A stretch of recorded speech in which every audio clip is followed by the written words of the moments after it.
Greetings and welcome to another Lessons with Odin. On this episode, I will be showing you how to make this fantastic chain using Gemduos or Diamonduos. I personally am a big fan of the Diamonduos because I like the pointy tips, but feel free to use Gemduos as well because they are literally the same exact thing. This is a really quick, easy pattern to throw together, and it makes quite a bit of a statement. It's kind of like a tennis bracelet deal going on here.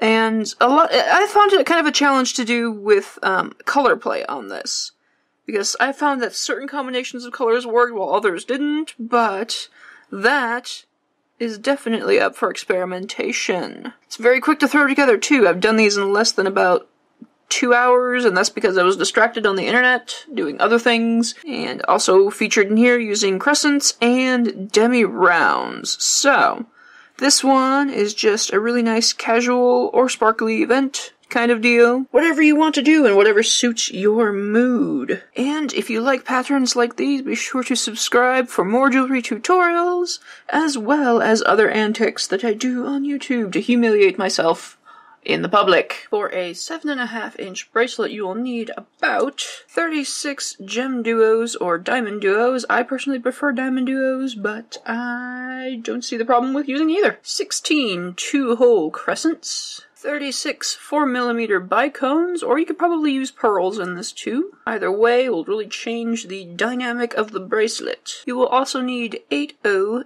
demi-round beads. The overall total isn't too much, so you probably need like 1 gram at the most, since these are very tiny, and you get a lot in a normal package, so if you have leftovers, that's probably good enough. Size 15 seed beads, a clasp of your choice, and of course your needle and thread. I am using a size 12 needle, but you can probably get away with a 10 if you really want to use that. And I'm using a mid-weight Fireline, about a 6-pound test. You can probably get around with 6 to 8, maybe even 10 if you're ambitious. Let us get started! So on your color choices, you might want to be careful and to make sure you have really popping, contrasting colors. So I did an initial sample of it, and the initial sample looked really cool, and then I tried it using these backlit Diamonduos, or backlit Gemduos actually, these are Gemduos.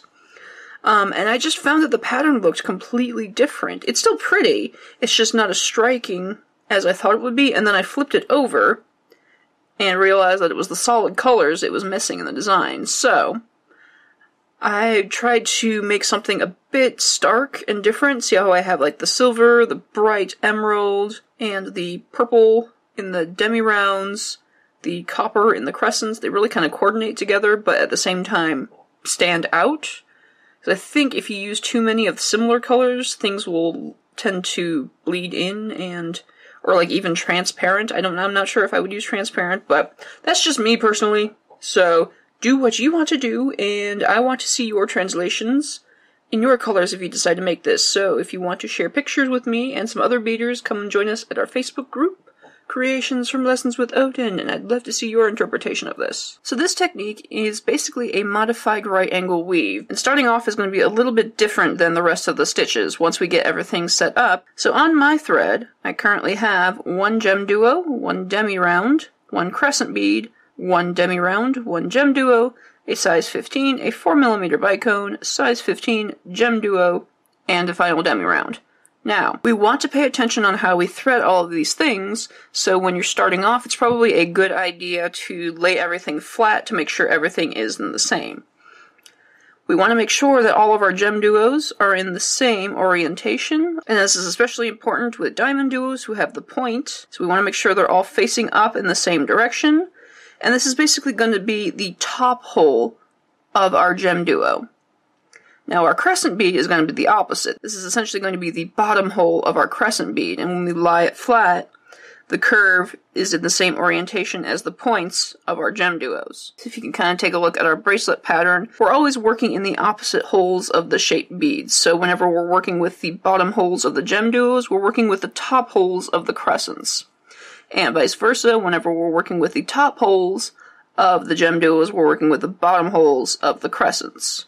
So kind of keep that in mind when you're working with this piece. So I'm going to pull this mess down, leaving a bit of a tail. I'm going to use it to attach the clasp part, but if you want more of a secure piece, I would recommend attaching a new thread to your clasp area instead, so when it breaks, if the clasp itself breaks, you can just replace the clasp instead of having to go back through stitches. So once I've pulled everything down, I'm going to pass immediately through the top hole of our crescent bead, so that the Gemduos on the left side wrap around. Then I'm going to add one Demi round, one Gemduo, one size 15, a 4mm, and a size 15. Again, I'm going to pay attention to how my Gemduo is threaded so it stays in the same position as the rest of them. Then I'm going to pass back through the bottom right Gemduo and continue on until I'm all the way through the Gemduo on the opposite side here, so that we form our first starting unit of our bracelet. Now since my tail end is going to be loose, I'm going to attach one of my little spring thread stoppers here so that it doesn't move where I don't want it to go.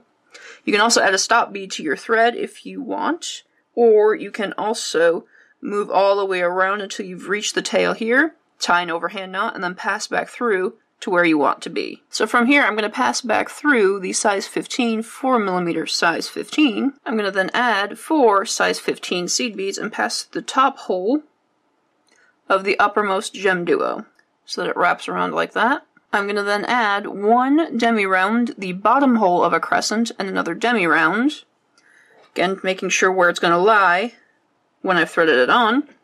Then I'm going to pass through the top hole of the next Gemduo so that my next crescent is right in between and it matches the curve of the one previous. Then I'm going to add 4 more size 15 seed beads and pass through all the way until you reach the next Gemduo. So I've passed through the first Gemduo, the demi round, the crescent, the demi round, and the next Gemduo. And that will complete the next stitch. Next up, we're going to pass through the 4 size 15 seed beads that we added previously. We're going to ignore the ones next to the bicone. Then I'm going to add a size 15, a 4mm, size 15, a Gemduo, and a demi round, making sure I pay attention to how I thread the Gemduo.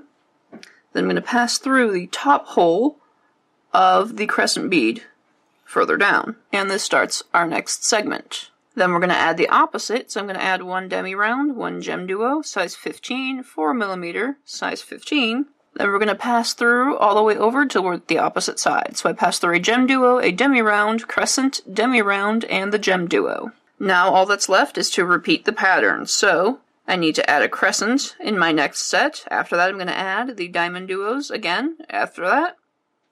So we'll continue on. And I'm going to pass through the 15, 4mm, and 15.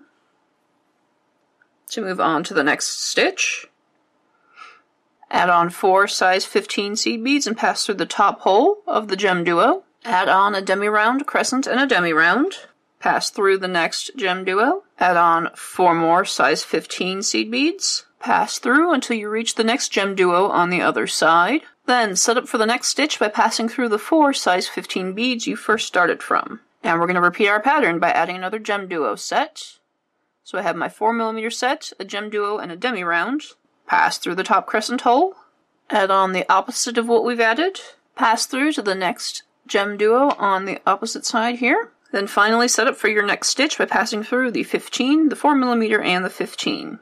And that is how the pattern goes. Next you'll add a crescent, Gemduo, crescent, Gemduo, and repeat that until you have the desired length you want. So for my tail end, I'm going to add my clasp.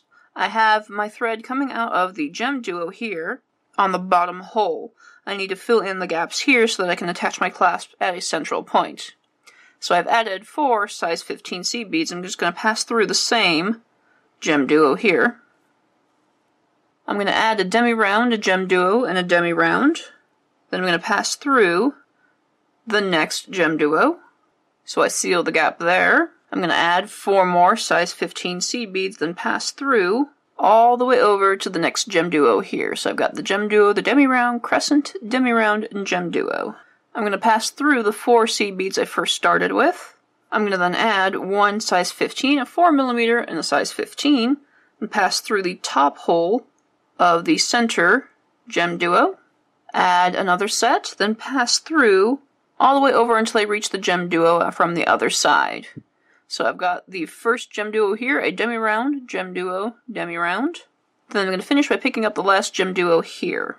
So I've started pointing my piece and kind of tapering it to be prepared for the clasp. I'm going to pass up through the size 15, 4mm, and size 15. Then I'm going to add 3 size 15s, half of my clasp, and 3 size 15s. Then I'm going to pass down through the size 15, 4mm size 15. So that I've attached my clasp there. Then I'm going to pass through over until I've reached the next Gemduo and reinforce these sets of beads once or twice so that I make sure everything is secure, and then I can end my threads. And there you will have your finished bracelet. I really had fun with this design. I tried it with a lot of different colors. This one actually, for some reason, was difficult for me to match colors. My first attempt was for doing the chain for this massive piece here, and I went with something else instead, but during my process, this chain is what I kind of came up with. And when I did it, I matched the Gemduos with the Crescents in the middle, and it looked really stunning. So I'd kind of recommend trying that and see what happens with your projects as well. Because I'm not 100% happy with this one. I do like it, and the backlets are really pretty. And I'm also kind of thinking there might be a part 2 to this class, because I'm extra, and I want to do something a little bit more frilly and spectacular with it. So it's really cute as a nice tennis bracelet, or even choker, or what have you, but I'm kind of thinking of adding some picos either on top of the crystals, or doing the little pointy bits, like I did with this earring here, where I have the center bead popped up. I might do something like that. But stay tuned. This is a very quick pattern to throw together. I literally did this in about like an hour or two. Not even. But just a fun little thing to do with Gemduos and Diamonduos. I really missed them. I haven't worked with them in a long time, so I'm glad to come up with something. But I think that will do it from me. Be sure to like up this video and subscribe if you want to see more bullshit from me. Check out my other jewelry shenanigans here on YouTube, and my other antics, because I do more than just jewelry. Check out my Skillshare classes if you want to learn more detailed projects. I currently have this one in progress. That should be up within the next week or two if I haven't posted it already. All links will be down below on that. And if you want to share off your projects, especially if you make this, because I'm really curious to see what you guys do with this, come join us at our Facebook group at Creations from Lessons with Odin. And finally, check out my sci-fi if you're into that. Some awesome cyberpunk. I just published my first book on Amazon. There will be links and everything down below. Thank you guys so much for joining me, and of course, if there's anything I need to be trying out right now, feel free to let me know down below, and I will see you next time.